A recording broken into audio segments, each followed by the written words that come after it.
Ok, bonjour à tous, merci d'être venus aussi nombreux, il y a pas mal de monde, c'est cool. Aujourd'hui, on va parler donc de TC39. C'est pas un terme qu'on entend souvent, parce que ça cache beaucoup d'autres choses et d'autres termes derrière. Du coup, par curiosité, qui sait exactement ce que c'est que le TC39? Levez la main si vous savez.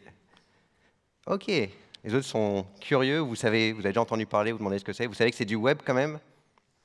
Pensez pas venir à une conférence Android ou Cloud, c'est bon? Nickel. Ok, vite fait un slide. Donc je m'appelle Olivier, je suis développeur advocate chez Botfuel, qui est une petite startup qui fait des API de AI pour faire des chatbots et aussi qui a un SDK open source pour faire des chatbots. Et je suis aussi donc Google Developer Expert sur tout ce qui est technologie web. Donc je tweete pas mal sur tout ce qui est standard web, comme vous en doutez, tout ce qui est outils pour les développeurs web, beaucoup d'Angular aussi, j'aime beaucoup la technologie. Donc voilà, si vous êtes intéressé, vous pouvez aller voir. Ok, donc TC39, en plus long, c'est Technical Committee 39, et même encore plus long, c'est le ECMA Technical Committee 39. Et globalement, c'est le comité qui maintient et qui fait évoluer le langage ECMAScript.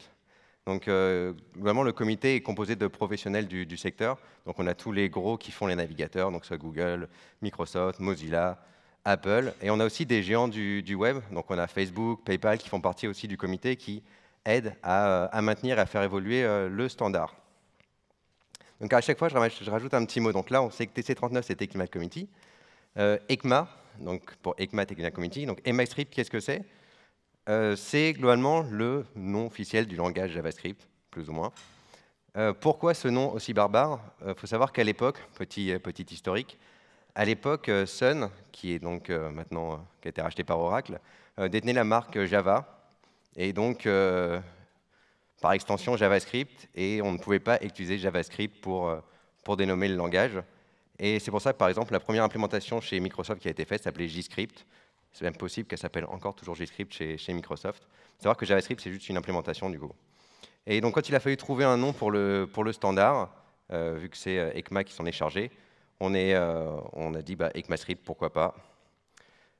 Donc voilà, finalement, ECMAScript, c'est le langage officiel, enfin, c'est le nom du langage, et JavaScript, c'est juste une implémentation du langage, comme JScript pour chez Microsoft.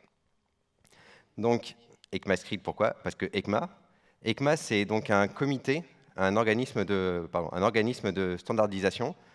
Et quand il y a un nouveau standard qui doit arriver, et que l'organisme ECMA s'en charge, à chaque fois, donc ECMA, oui, c'est-à-dire European Commission Manufacturer Associations, voilà, on s'en fiche un peu, vous en souviendrez sûrement pas demain.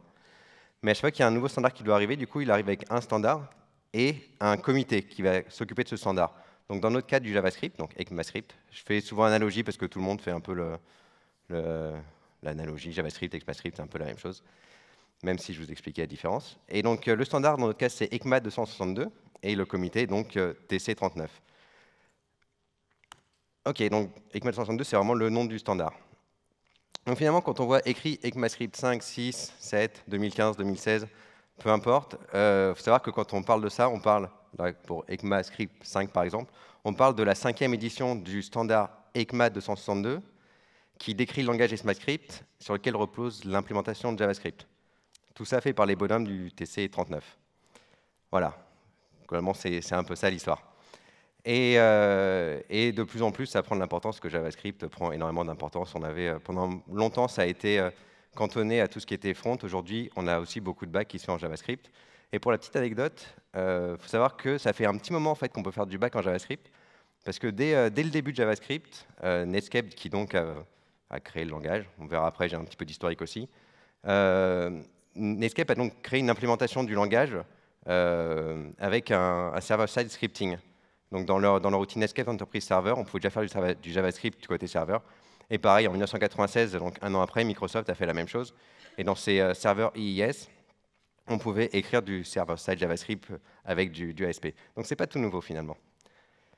Oui, juste pour la petite anecdote, ECMAScript, donc le créateur du langage, Brendan H., qui, quand il parle de ECMAScript et du nom, dit en général que c'était un nom que personne ne voulait, personne n'était d'accord. Et lui, il trouve que le nom ressemble trop à une maladie cutanée, un nom de maladie cutanée. Donc il ne porte pas forcément le nom de son langage dans son cœur. Vite fait, petit historique. Aujourd'hui, on en est à la 9e version d'ECMAScript, ou 10e, ça dépend comment on compte, parce que la 4 a été abandonnée, mais il y a quand même une 5.1 qui est sortie, donc on a la 9, mais il y en a eu 10. Voilà. Ça a été créé en 2015, d'après la légende, en 10 jours. Quand on voit l'état du langage et ce qu'il y a dedans, effectivement, c'est peut-être pas forcément une légende. Si on avait pris un peu plus de temps, ça ne ressemblerait pas à ça. En 1996, donc Microsoft a un peu reverse engineeré le truc et a sorti sa propre implémentation de JavaScript dans Internet Explorer. Il faut savoir qu'au début, même chez Netscape, ça ne s'appelait pas JavaScript, ça s'est passé par Mocha, LiveScript, avant d'arriver à JavaScript. Et voilà, et en 1996, du coup, ça a été proposé à ECMA pour devenir un standard pour que tout le monde puisse l'utiliser. Et en 1997, c'est donc rentré dans l'organisme ECMA et où il est encore aujourd'hui. Alors comment ça se passe quand on veut rajouter quelque chose au standard d'ECMAScript? C'est pas simple, et heureusement, parce que sinon il y aurait beaucoup de choses qui seraient faites dans le langage. Et globalement, une proposition doit passer par plusieurs étapes. Donc on va voir ces différentes étapes. Et pour passer d'une étape à l'autre, il faut toujours qu'il y ait un consensus qui soit fait au sein des membres du comité. Donc ça peut prendre des fois extrêmement longtemps. Il y a des propositions qui sont là depuis des années qui n'avancent pas. Il y en a qui avancent beaucoup plus vite. Il y en a qui rétrogradent des fois même. Mais voilà, il faut toujours qu'il y ait un consensus quand même, et donc ça amène de grandes discussions. Le premier stage, donc il y a 4 stages. Le premier stage, c'est le stage 0. Là, c'est quand on est encore à l'état de discussion, d'idées.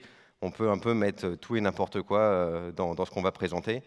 Et à ce stage-là, en fait, la proposition n'a pas encore été soumise au comité ECMAScript. Donc c'est un bonhomme qui a juste une idée. Il va créer un README sur GitHub et il fait ça pourrait être sympa de rajouter ça dans le langage. Et donc là, on dit qu'on est à l'état stage 0. Sachant que ces propositions, stage 0, donc elles sont quand même dans le comité. Donc il n'y a que des membres du comité qui peuvent créer des propositions. Donc vous ne pouvez pas aller faire une proposition demain. Ensuite, on passe dans le stage 1. Donc le stage 1, c'est une proposition qui a été formalisée et qui a été présentée au comité.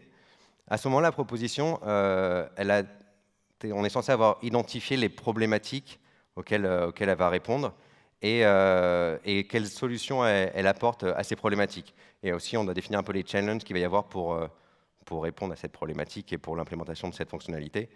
En général, quand on est en stage 1, on a une API assez haut niveau et on a des exemples d'usage bien définis. Ce n'est pas toujours le cas, mais en général, on doit avoir quand même quelques exemples pour montrer à quoi ça va ressembler. Et on est quand même toujours au stade de proposition. Donc il y a énormément de choses en stage 1, si vous allez sur le GitHub du TC39. Il y a énormément de choses qui y sont, il y a énormément de choses qui n'arriveront jamais en stage 4. Et même celles qui sont en stage 1 qui sont définies, il y a énormément de choses qui peuvent changer entre le stage 1 et le stage 4. À ce moment-là aussi, on identifie ce qu'on appelle un ou plusieurs champions. Donc ce sont les personnes qui vont être responsables de cette proposition. Ce n'est pas forcément la personne qui l'a proposée. Ça peut être elle et d'autres personnes qui vont être responsables de cette proposition et de la faire avancer dans le processus des étapes, finalement.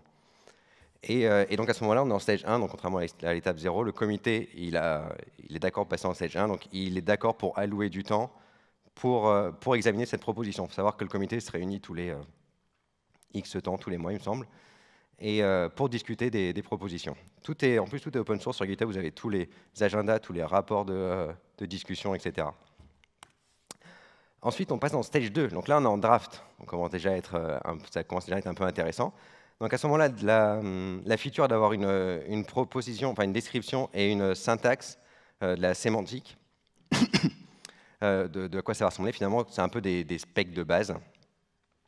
Et c'est là où on peut voir les premières implémentations de la proposition. Alors c'est rarement des navigateurs qui vont directement se lancer et dire j'implémente une proposition qui est en stage 2.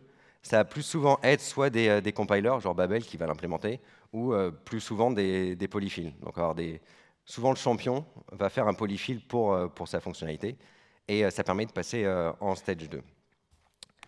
Ensuite, on passe en stage 3. En stage 3, en général, les spécifications techniques sont terminées. La version finale est signée par les reviewers. Alors, à partir de cette étape, la fonctionnalité, normalement, est plus censée changer. Alors, ça arrive quand même qu'elle change. En général, c'est plus pour des bug fixes. La fonctionnalité change des fois. C'est même arrivé qu'il y en ait qui rétrogradent en stage 2. On verra certains exemples tout à l'heure. Et pour passer en stage 3, il faut qu'il y ait au moins une implémentation, toujours, dans un navigateur cette fois-ci, de la fonctionnalité. Et en général, c'est là où on commence à voir les premiers explorateurs qui commencent à écrire les premiers articles de blog ou les premiers code samples ou qu'on a les premiers retours d'expérience sur les fonctionnalités. La fonctionnalité commence à devenir un peu connue. Et une fois qu'on a passé le stage 3, on passe en stage 4. Et quand on est en stage 4, ça veut dire que les tests de maintenance ont été écrits. Ça veut dire qu'il y a au moins 2 navigateurs majeurs. Oui, quand je dis navigateur, c'est majeur en général. Alors, votre navigateur à vous dans votre coin qui implémente la feature, ça compte pas. Et donc il y a 2 navigateurs majeurs qui implémentent la feature et qui passent les tests 262. Donc c'est les tests du standard ECMA. Et on a des bons retours des utilisateurs. Effectivement, si les utilisateurs ne sont pas contents, c'est aussi quelque chose qu'on prend en compte. Et donc, quand on est en stage 4, finalement, on est finalisé. À ce moment-là, la feature va être intégrée à la prochaine version d'ECMAScript. C'est-à-dire que de nos jours, on ne parle plus d'ECMA 5, d'ECMA 6, d'ECMA 7, etc. On parle de 2015, 2016, 2017. Donc, tous les ans, il y a une release, finalement, d'ECMAScript. Donc, toutes les fonctionnalités qui sont passées en stage 4 cette année, en 2018, elles sont dans ECMAScript 2019. Donc, voilà pour les stages. Et finalement, comme j'ai dit, ça peut prendre beaucoup de temps. Et pourquoi tant de précautions? Pour ceux qui étaient à la keynote ce matin, Christian a dit un truc plutôt intéressant. Il a dit que la règle numéro 1 quand on faisait du développement de standards, c'était de ne pas casser le web, don't break the web. Et donc ça amène des fois des discussions un petit peu bizarres ou des propositions qui étaient des très bonnes idées au début qui finalement se retrouvent qu'à moitié des bonnes idées parce que comme on ne veut pas casser l'existant du web, on se retrouve à avoir des compromis un peu louches. Mais quand même, ça arrive qu'on supprime des fonctionnalités. Là, ça vient du site le WhatWig. Le WhatWig, pour ceux qui ne connaissent pas, c'est Web Hypertext Application Technology Working Group. Donc c'est un groupe qui rassemble, il y a Apple, Mozilla, pareil, Google, Microsoft dedans. Globalement, pour un rapide historique, ça a été créé en 2014 par ces entreprises en réponse à la lenteur du développement d'HTML, d'explications HTML par W3C. Et surtout, c'est à l'époque où le W3C avait décidé de passer du HTML au XHTML. Ils n'étaient pas d'accord, donc ils avaient créé leur propre groupe dans leur côté. Mais finalement, en 2007, W3C, après avoir essayé de faire une petite guerre contre ce groupe, a décidé de partir de leurs travaux pour lancer HTML5. Donc c'est plus HTML, mais ça s'applique aussi au JavaScript finalement. Ça arrive quelquefois qu'on arrive à supprimer des features du standard. Là, par exemple, ils disent que les tags applet et keygen qui avant existaient dans HTML ont finalement été supprimés. Mais c'est quand même extrêmement rare. C'est pour ça qu'on a toutes ces étapes à passer dans le processus d'ECMAScript. OK, donc ECMAScript 2018, comme j'ai dit tout à l'heure, c'est tout ce qui a été finalisé, qui est passé en stage 4 en 2017, et donc qui est arrivé dans le standard cette année, en général, en début d'année. Est-ce qu'il y a certains d'entre vous qui pourraient nommer des choses qui sont arrivées dans JavaScript, on va dire, en 2018 dans le standard? Allez, une ou deux, quand même. Async await, c'était l'année d'avant. Ah, ouais, les async await dans les boucles for, faire une boucle, un for await, let line in read file. Ouais, ça arrive en 2018. Autre chose? Il n'y en a pas un autre? Non. On a eu pas mal de choses finalement, souvent des petits trucs. On a eu des améliorations sur les regex, notamment le point. Le point dans une regex, c'est pour un caractère. Avant, il ne gérait pas, par exemple, soit la ligne. Maintenant, il gérait soit la ligne, parce que sinon, c'était 2 caractères. On a le promise finally qui est arrivé, qui était vachement important, qui était un peu attendu de tout le monde. C'est quand on a un try-catch, on a un finally aussi, qui n'existait pas avant JavaScript. On a les objects rest et spread, donc pour déconstruire des objets, qui est aussi très pratique. Et où on a les captures de noms dans les regex, enfin des trucs un peu plus exotiques où c'est pas qu'on s'en fout, mais un petit peu quand même. Voilà. Et non, mais c'est pas les choses qu'on utilise tous les jours. Donc là, on va parler de ECMAScript 2019. Donc là, c'est les choses qui sont soit en stage 1, 2, 3, 4. Je ne suis pas allé jusqu'à stage 0 parce que bon, faut aller les chercher quand même. Donc voilà, ce qui va arriver donc, en stage 4, c'est ce qui a déjà été finalisé cette année. Donc on est sûr qu'en 2019, ça va arriver dans ECMAScript, donc dans vos navigateurs, et vos notes si vous avez la version Harmony, etc. Et il faut savoir que 2018, ça n'a pas été une année ultra productive au comité. Il n'y a que 2 features qui vont arriver dans ECMA 2019, qui ne sont pas forcément les plus excitantes du monde non plus. Donc en stage 4, on a le optional catch binding. Aujourd'hui, quand vous faites un try catch en JavaScript, ça ressemble à ça. Vous faites un try, vous écrivez votre code, vous catchez et ça vous renvoie l'exception. Vous avez accès à l'exception. Il y a plein de gens qui s'en foutent de cette exception, qui veulent juste faire un console log ou un peu importe ce qu'ils veulent dedans. Et du coup, ils sont dit, ça pourrait être sympa si on n'avait pas besoin du... Pourquoi j'ai ma souris qui traîne? Si on n'avait pas besoin de récupérer la variable et on voulait juste faire ce qu'on voulait dans le catch. Donc voilà, à partir de l'année prochaine, on pourra faire ça en JavaScript. Ce n'est pas une énorme révolution en soi. La deuxième, qui est encore moins une révolution en soi, c'est une mise à niveau de la compatibilité en fait, JSON dans JavaScript. Il faut savoir que JSON, c'est une syntaxe qui est définie par ECMA 404, qui est donc une spécification qui existe, et au sein du comité ECMA aussi. Et il faut savoir que l'implémentation dans JavaScript, elle n'était pas complètement conforme à ce qu'on avait dans les spécifications de JSON. Par exemple, il y a les caractères Unicode 2028 et 2029 qui sont les sauts de ligne et les sauts de paragraphe qui n'étaient pas gérés. C'est pour ça que quand vous créez une string, par exemple, je ne parle pas des literal strings, mais une string normale et qu'il y a des sauts de ligne dedans, ça ne marche pas en JavaScript, alors que c'est valide en JSON normalement. Et donc ça arrive maintenant, ça va être, on a mis finalement, on a mis un peu plus de standards dans JavaScript sur ce qui était dans JSON. Ok, on va passer à ce qui est en stage 3, parce que mon stage 4 c'est sympa, mais il n'y en a pas eu beaucoup comme j'ai dit, puis c'est déjà sorti, donc c'est pas drôle. Et nous, ce qu'on veut voir, c'est qu'est-ce qui va potentiellement arriver dans le futur. Alors c'est potentiellement parce que ce qui est en stage 3, il y a des trucs qui, même si c'est monté jusqu'en stage 3, ne passeront jamais en stage 4. Il y en a même qui reviennent en stage 2 des fois. Quand ils sont en stage 2, c'est pas sûr qu'ils arrivent en stage 4 non plus. Quand ils sont en stage 1, c'est encore moins sûr du tout. C'est pour ça que quand vous allez sur le site, vous avez ça en stage 4, ça en stage 3, ça en stage 2 et un pavé comme ça en stage 1, parce que c'est facile d'arriver là finalement. Alors, qu'est-ce qu'on a en stage 3? On a global. Donc global, c'est un moyen unique de se référer à un objet global dans vos projets. Alors, en fonction de ce que vous faites aujourd'hui, si vous faites du web, vous pouvez utiliser Windows, qui existe dans votre navigateur, qui est le moyen le plus utilisé aujourd'hui pour avoir une référence à un objet global. Parce que ça ne marche pas dans Node.js, ça ne marche pas dans les workers, pas super pratique. Vous avez Self, qui lui marche, qu'on utilise beaucoup dans les workers, qui marche aussi dans le navigateur, mais qui ne marche pas dans Node.js. Et Node, qui lui a décidé de faire global déjà de son côté, et qui marche très bien, mais qui ne marche pas dans le navigateur ni dans les workers. Et pour ceux qui me disent on peut utiliser ZIS, on peut utiliser ZIS, mais je ne vais pas forcément revenir sur tous les problèmes que ZIS peut engendrer en JavaScript, parce que sinon, on n'a pas fini. Et voilà, finalement, c'est un peu le gros bazar quand on veut avoir accès à un objet global. Et donc, ils se sont dit, ça serait bien d'avoir quelque chose qui marche sur toutes les plateformes, que ce soit du Node, du Worker, du browser, etc. Et il faut savoir qu'on a déjà rapporté, enfin, en ECMA l'année dernière, ou il y a 2 ans, ECMA 6, a apporté tout ce qui était const et let. Donc déjà, on est un peu sorti des problématiques avec les var, où quand vous définissez un var, il était dans Windows, enfin, c'était un peu la misère. Donc là, l'idée, c'était vraiment d'avoir quelque chose de global qui marche partout. Et au début, on était venus, ils se sont dit, bah, global, c'est un bon nom, sauf que c'est un exemple, dont je parlais tout à l'heure, où on se rend compte quand on fait la première implémentation que ça peut casser le web. Et en l'occurrence, ce qui s'est passé, c'est que Firefox l'a implémenté, et on a eu des retours, des bugs qui ont été remontés sur Firefox, comme quoi le site Flickr ne marchait plus.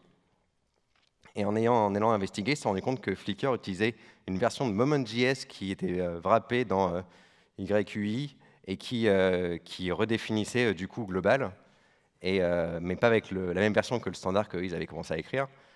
Et voilà, ça cassait tout. Et comme le principe donc, du comité, c'est de dire, s'il y a une bibliothèque qui est largement utilisée, et on ne peut ni demander à la bibliothèque de patcher sa version, même si on pourrait le faire, c'est faisable.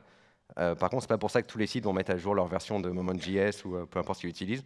Donc on part du principe qu'on ne va pas demander aux gens de changer, du coup, on ne va pas faire ça. Et c'est pour ça qu'on s'est dit qu'on ne pouvait pas utiliser Global, malheureusement. Et donc, quelqu'un est venu avec une solution, personnellement, je trouve supra moche, qui est Global 10, qui est aujourd'hui la proposition la plus sérieuse, en stage 3 quand même, pour appeler l'objet global en JavaScript. Alors, ce n'est pas ultra sexy, et voilà, donc c'était pour illustrer un peu le problème du on ne casse pas ce qui existe sur Internet, même si c'est à cause d'une bibliothèque.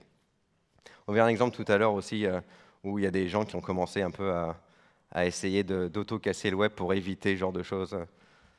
Parce que finalement, si vous commencez à créer, petit exemple, vous vous dites, soit vous rentrez chez vous, faites, je vais créer une bibliothèque qui va redéfinir global.sys, et demain, si elle devient vachement connue, ça ne pourra jamais passer en stage 4, parce que sinon, ça va casser les sites qui ont utilisé. Il y a des gens qui ont essayé de faire ça pour une autre truc. Bref, la prochaine, import. On a déjà le import qui est arrivé dans les modules en JavaScript. Là, l'idée, c'était d'avoir un moyen d'importer de façon dynamique, parce que la version aujourd'hui, c'est de l'import déclaration statique. Le binding se fait au pré-runtime, ce qui est très bien pour 90% des gens, mais il y a toujours 10% des utilisateurs qui aimeraient bien charger des choses dynamiquement. Et en général, c'est les 10% qui trollent bien, donc on les entend beaucoup. Et donc, il y a des fois, on aimerait bien pouvoir finalement importer du code. Je donne quelques exemples. On peut vouloir donner des données en fonction d'éléments qu'on a que au runtime. Par exemple, là, on a un exemple où je vais pouvoir importer en fonction d'une langue que j'ai. Ou même pour des raisons de performance, finalement, on pourrait vouloir importer que des modules si on en a besoin et quand on en a besoin. Donc là, l'idée, c'est d'avoir une méthode, finalement, c'est une fonction import asynchrone qui va pouvoir nous récupérer voilà, un fichier JavaScript, un module. Une autre chose que j'aime bien, BigInt, qui n'existait pas en JavaScript. En JavaScript, aujourd'hui, le plus grand nombre, c'est 2 puissance 53. Et si vous voulez faire un nombre immense, vous faites un 2 puissance 512, par exemple, ça va vous faire un 3 points quelque chose, ou je ne sais pas combien. Et à la fin, vous avez un puissance 153. Et du coup, ça devient compliqué de gérer des grands nombres, surtout qu'en JavaScript, il y a un moyen de gérer les noms qui sont tous en flottant qui est complètement n'importe quoi. Il y a un talk de Daniel Ehrenberg à JSConf EU 2018, donc cette année, où il explique justement comment marchent les nombres en JavaScript. Et par exemple, si vous prenez le max int, qui est donc à 2 puissance 53, et vous rajoutez plus 1, ça vous donne un nombre. Si vous rajoutez plus 2, ça vous donne le même nombre. Parce que la façon dont les bits sont gérés, c'est juste n'importe quoi. Du coup, on a une nouvelle syntaxe pour décrire des big int. Donc là, vous mettez juste un n derrière. Donc vous avez un n égale 42n, et ça vous donne un type big int. Donc c'est un type primaire. Donc ça, c'est vachement sympa. Et voilà. Donc ça, c'est le genre de proposition qui arrivait vachement vite en stage 3 parce qu'il n'y a pas énormément de débat là-dessus. Tout le monde est plus ou moins d'accord. Et ça ne casse pas grand-chose. Bon, je partagerai les slides, mais là, vous avez du coup le talk, très intéressant, les slides, sur la façon dont sont gérés en mémoire les nombres en JavaScript. Vous pouvez voir pourquoi, quand on rajoute 1, sur le max int, ça fait quelque chose, et quand on rajoute encore 1, ça ne change rien. Alors quand on rajoute 2, ça rajoute 3 d'un coup. Ça a des comportements un peu louches. Les private method getter and setter dans JavaScript, je vais passer assez rapidement dessus, parce que c'est pas le genre de truc qu'on utilise tous les jours non plus, que c'est pas le genre de truc fun. Et moi, je préfère les fonctionnalités fun, même si elles n'arriveront jamais au bout. Mais bon, en tant que développeur, on sait tous que quand même, avoir des attributs et des méthodes privées, c'est vachement pratique. Surtout quand on développe des bibliothèques, parce qu'on aime bien que l'interface qu'on propose aux gens qui utilisent notre bibliothèque, elle ne change pas, tout en pouvant nous faire des changements à l'intérieur, sans que ça casse les gens parce qu'ils ont été utilisés une méthode qu'on ne voulait pas qu'ils utilisent dans notre bibliothèque. Juste à quoi ça ressemble, tout le monde n'a pas aimé, pour dire qu'un attribut, une méthode est privée, c'est un dièse en JavaScript, donc ce n'est pas le mot private. Il y a aussi énormément d'articles qui expliquent, même sur le GitHub, pourquoi est-ce qu'on n'a pas utilisé le mot private. Mais voilà, on ne va pas revenir là-dessus. Juste 2-3 petits trucs. Les contraintes, c'est qu'un attribut privé doit être déclaré, forcément, au début de la classe pour être utilisé. On ne peut pas le créer à la volée. Et voilà, je crois que c'est tout, en fait, là-dessus. Là, qu'est-ce qu'on fait? Là, j'appelle une méthode privée dans mon constructeur, donc c'est super simple, j'ai juste une méthode init. C'est juste qu'un objet que j'ai créé ne pourra pas appeler la méthode init. Très simple, tout le monde sait faire ça. La syntaxe getSet aussi marche avec les méthodes privées. Pour ceux qui ne sont pas familiers avec la syntaxe getSet, ça permet de lier une propriété de l'objet à une fonction qui est appelée. Donc à chaque fois qu'on fait une tentative de modification d'accession à cette propriété, ça appelle la fonction finalement. Donc là, quand je fais un this.x, j'aurais pu faire un this.x égale 3. Finalement, ça va appeler la méthode set de x. Et ça marche aussi avec les méthodes privées. Les static class features. Alors là aussi, je vais passer assez rapidement dessus parce qu'on n'en fait pas tous les jours, mais c'est intéressant de voir que ça va potentiellement arriver. On en a trois principales. On en a pour les public fields, les private methods et les private fields. Les public fields, je ne vais pas en parler parce que c'est basique. C'est des champs publics qui sont statiques. Les private methods, par contre, c'est quelque chose qui peut être utilisé un peu plus régulièrement. Je me suis rendu compte juste avant que j'avais fait des erreurs de typo là-dedans, donc c'est JDOM, la classe, normalement. Et donc là, on voit que par exemple, on a une méthode finalizeFactoryCreated en bas qui est statique et privée, mais qu'on peut utiliser quand même dans la méthode du dessus en utilisant l'objet, enfin le nom de la classe, point la méthode. Ça peut être utile quand on a des méthodes partagées finalement sur des méthodes statiques. Donc on crée quand même une classe, on a une méthode statique dedans et des méthodes de la classe qui, elles, peuvent être appelées par toutes les autres méthodes. Voilà, c'est pas un truc que vous allez faire tous les jours. Les private fields, un peu pareil. On peut avoir des, bon là on a trois fields, donc red, blue, green, et on peut appeler donc notre classe point les champs. C'est pas révolutionnaire, c'est juste qu'il y a plein de choses comme ça, comme les private juste avant qui n'existaient pas en JavaScript, et on est quand même content que le langage se mette à jour de ce qui existe ailleurs. Dans les trucs un peu rigolos aussi, il y a les trim start, trim end. String.prototype.trim, c'est un truc qui est arrivé en ECMA 5, donc ça fait un petit moment déjà. Mais la plupart des JavaScript engines, ils ont implémenté leur propre manière de trimmer à gauche ou à droite. Et la plupart, ils ont fait un trim right, trim left, et sans que ça soit standardisé, donc c'est propre initiative. Hein. Sauf que les développeurs ont commencé à l'utiliser. Et donc, quand ECMA s'en est chargé, a dit « ouais, ça serait bien effectivement qu'on standardise ça ». Par souci de consistance avec pas de start et pas de end, qui déjà servent à dire combien on veut de caractères, à droite et à gauche, ils se sont dit c'est mieux d'avoir trim start, trim end, plutôt que trim left, trim right. Et donc trim start, trim end, qui sont donc les méthodes officielles, il faut savoir qu'ils ont quand même standardisé du coup trim right et trim left pour pas casser le web de ce qu'avaient fait les autres qui n'étaient pas standardisés, mais c'est juste des alias finalement pour la compatibilité. Donc c'est encore un truc un peu idiot qui s'est passé où les gens ont pris des initiatives et quand ECMA est arrivé, elle a fait oui, non, mais c'était bien, mais c'est mieux de faire comme ça, mais comme vous l'avez déjà fait et qu'on ne veut pas casser ce que les gens qui ont utilisé votre feature, on est obligé de triquer un peu le système, quoi. Donc voilà, ça marche comme ça, c'est très simple. Trim start, ça enlève l'espace au début, trim end à la fin. C'est pas non plus une feature qui va révolutionner le monde, mais je trouve que c'est un bon exemple pour montrer les discussions qu'il peut y avoir du coup avec ECMA dans le comité quand il y a des choses qui existent déjà. Le import.meta, ça c'est super cool. La proposition de ce qu'elle veut faire, elle veut rajouter un import.meta qui sera un objet de metadata où on a les métadatas d'un module. Alors, ça existe déjà un petit peu en Node.js.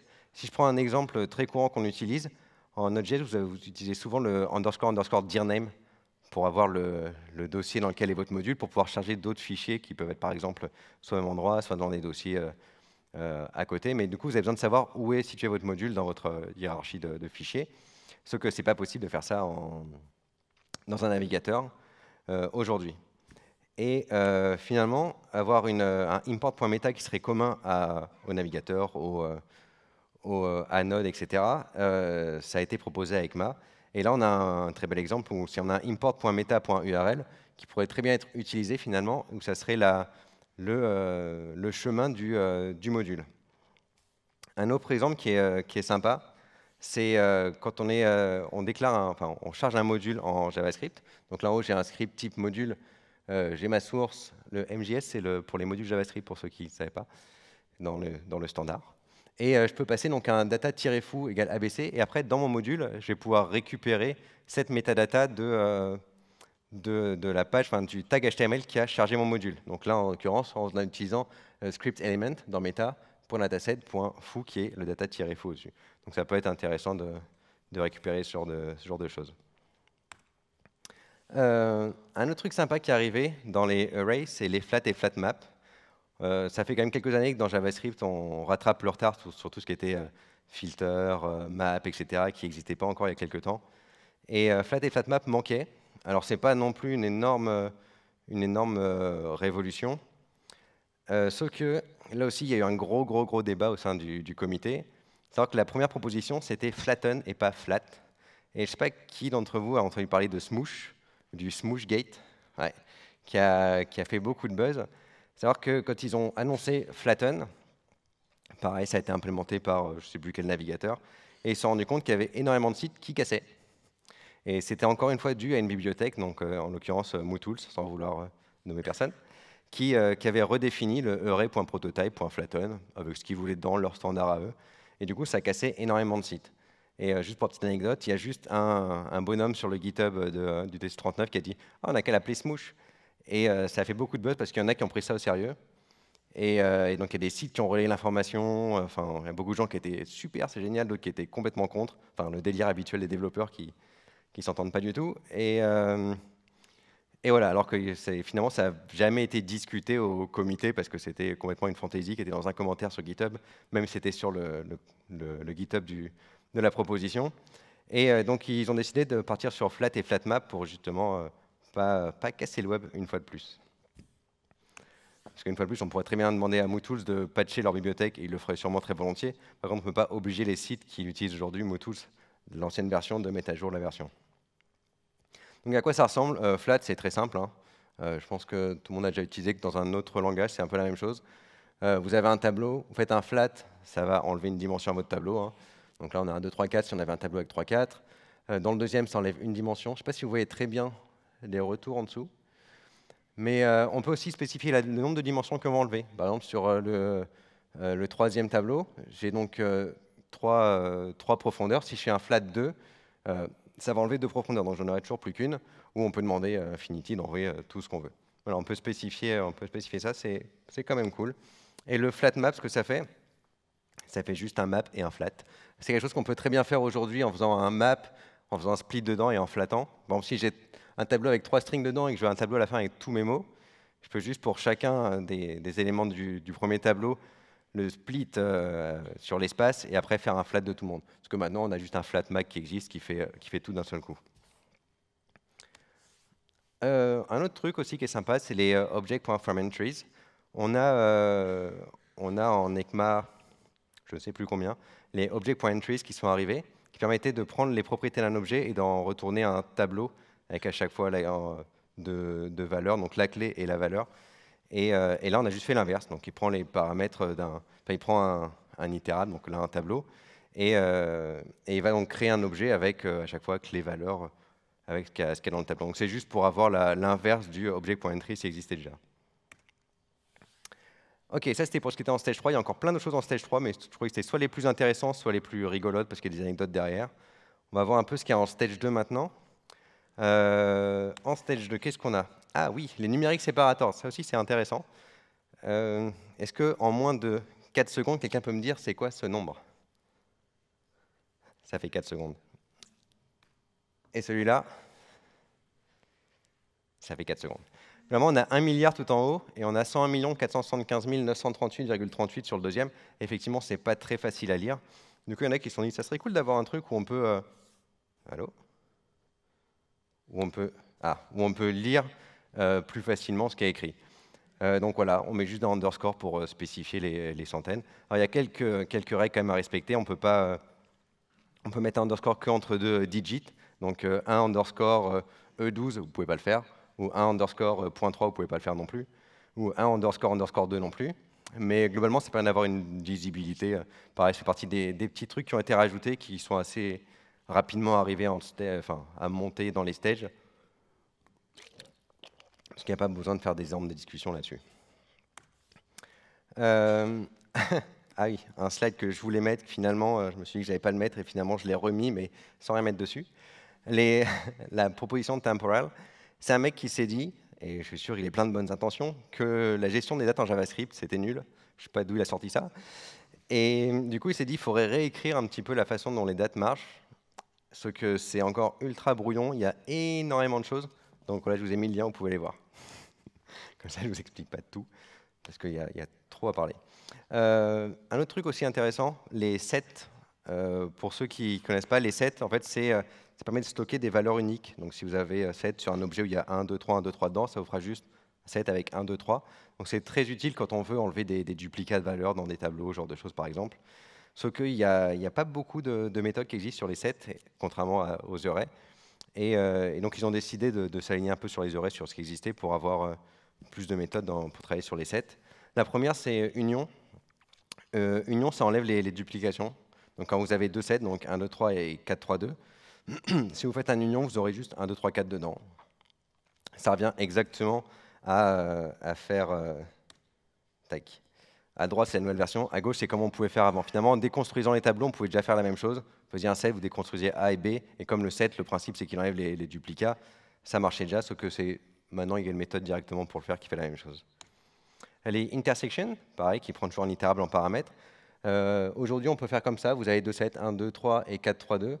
Et si vous déconstruisez A et vous faites un filtre dessus pour prendre que ce qui est dans B, vous aurez donc les données qui sont présentes dans les deux sets. Donc là, à ce moment-là, c'est 2 et 3. Aujourd'hui, il y a, enfin, en stage 2, pas aujourd'hui, il y a une proposition pour avoir une méthode qui fait directement ça. Finalement, voilà, c'est juste un petit raccourci. Mais c'est vrai qu'avec tout ce qui est arrivé, les déconstructions, les filtres, etc., on en a un peu moins besoin aujourd'hui. Différence aussi, où là, ça renvoie les éléments dans A qui sont absents dans B. Et donc c'est un peu l'inverse en fait. On déconstruit A, on fait un filtre, on prend ce qui n'est pas dans B.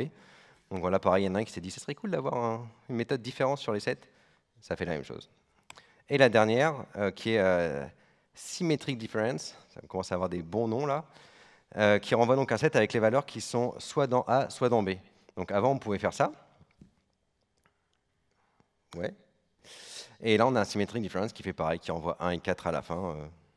C'est pas la grosse révolution par rapport à ce qu'on peut faire aujourd'hui, mais c'est vrai qu'il n'y a encore pas si longtemps que ça, on n'avait pas les filters, on n'avait pas les as, on n'avait pas tout ça, et c'était un peu compliqué. Maintenant, on va passer à Stage 1. Stage 1, c'est vraiment les trucs qui vont pas forcément arriver. Donc, commencez pas à vous exciter sur ce dont je vais parler. Mais il y a des choses intéressantes. Alors pareil, il y a un nombre de features qui sont proposées qui est long comme le bras. J'ai juste sorti celle que je trouvais cool, moi. La première qui est Optional Chaining for JavaScript. Alors ça, c'est un truc qu'on voit dans beaucoup de langages déjà. Vous avez ça en C#, en JavaScript, en Ruby, qui est ultra pratique. J'adorerais que ça avance plus vite. C'est par exemple, vous avez, si vous voulez récupérer une propriété d'un objet, vous devez faire ça en général. Street égale user et user.address et user.address.street pour être sûr que ça ne va pas péter un moment en vous disant j'essaie de lire street sur un truc qui est undefined. Un peu la misère. Pareil, quand vous récupérez quelque chose dans le DOM et vous voulez voir s'il existe avant de récupérer la value, mettre undefined, vous devez faire ce genre de truc-là. Et ça fait souvent des lignes à rallonge. Et franchement, personne n'aime ça. Et il y a plein de langages où les choses... Ah, j'ai oublié un point d'interrogation après le user. Mais il y a plein de langages où les choses comme ça existent. Ça existe déjà pour ceux qui font de l'Angular, mais dans le DOM juste, pas dans le TypeScript. Même si je crois que, pareil, dans TypeScript, ils veulent le rajouter à un moment. Enfin, en tout cas, il y a des discussions là-dessus. Mais finalement, ça nous permet ça renvoie undefined si à un moment, à un point d'interrogation, ça n'existe pas. Donc du coup, on peut écrire quand même des trucs beaucoup plus sympas que ce qu'on avait au-dessus. Rien qu'on prend la première ligne, enfin user.interrogation.adresse.interrogation.street, et ça nous renvoie soit la street, soit undefined. Pas besoin de faire le truc comme on a en haut.